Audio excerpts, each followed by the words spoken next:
And that's all the latest news. Now for exclusive Buce coverage from the weekend. Here's Nick Allen, and there's been an exciting matchup and a bit of controversy too, Nick. Thanks, Nat. Yes, with the delay of the Toecutters Wu-Tang match, there was only one game played this round, and what a game it was. The first half saw Team Venture launch a 10-minute barrage of shots for the bin. However, despite several chances, they were only able to complete a single point from Ashley Everson, who received a slick pass from Alec Forbes to put them on the scoreboard.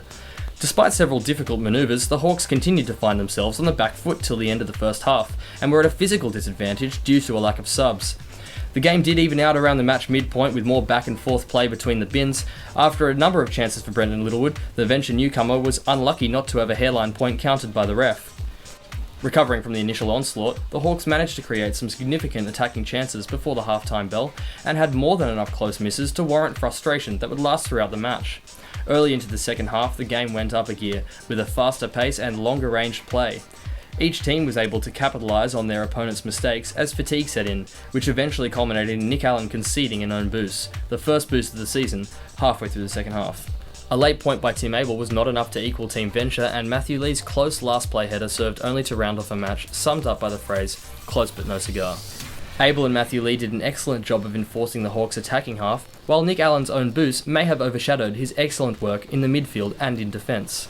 Despite both teams boasting veterans of the game, they both also fielded some new recruits, with Cody Ann Condon stepping up for the Hawks as their first female player, unfortunate not to score with some promising shots. Sally Spicer lived up to the hype in her much-anticipated debut, primarily playing in a defensive role. Her intense style of marking complemented Alex Conway's defensive effort for Team Venture, both playing a large role in the team's success this round. Chris Bevan and Charlie Rogers shone again, and original 8-member Alec Forbes lived up to expectations with his excellent return to Buce. Ashley Everson, Buce's pin-up for healthy eating, played his typically spectacular game, being a dominating force in both defence and attack. Spectators of the match voiced their excitement for the remainder of the Summer League, given this week's high-quality follow-up to Round 1. Team Venture continue to grasp the top rung of the league ladder, although each team to play so far has made it clear they're not to be underestimated in their race for victory. Now over to Charlie Rogers with this week's John Porterhouse Play of the Day. Thanks, Nick.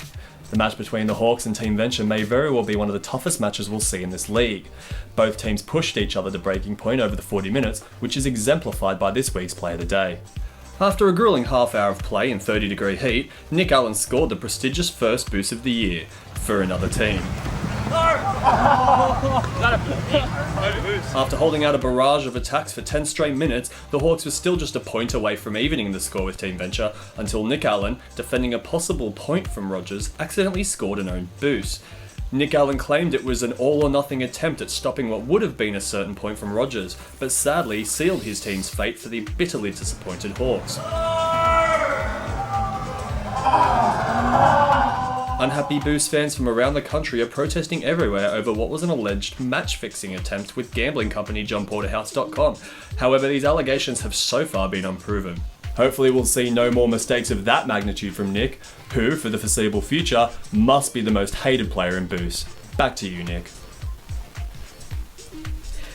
Yes, thanks for that, Charlie. That's it for this week's episode. Be sure to check out Buce.org for all the latest info, and just a reminder that this Australia Day there'll be no games played, so round 3 will be played on the 2nd of February. See you then.